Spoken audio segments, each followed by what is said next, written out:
Peasants would either pool their resources and join collective farms, or work on state farms as collective laborers. Between 1929 and 1933, there were several large-scale rebellions by peasants who resisted the new changes. By 1935, collectivization of agriculture was complete in most areas of the Soviet Union.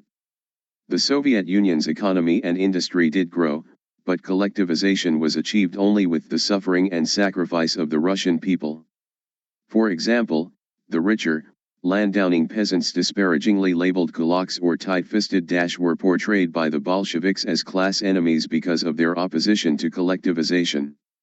The tension culminated in a campaign of political repressions, including arrests, deportations, and executions of large numbers of the better-off peasants and their families from 1929 through 1932. Famines resulted in 1931 and in 1932. The main reasons for the famine were forced grain procurement, combined with rapid industrialization, a decreasing agricultural workforce, and several bad droughts. Some historians estimate that as many as 10 million people died as a result of collectivization and the resulting famines. In 1934, Stalin expanded the system of secret police started by Lenin soon after the revolution. His first target was the old Bolsheviks that he viewed as potential enemies. In the resulting chaos of show trials and upheaval, millions of people died in what became known as the Great Purge. The NKVD established forced labor camps called Gulags in the northern reaches of Russia.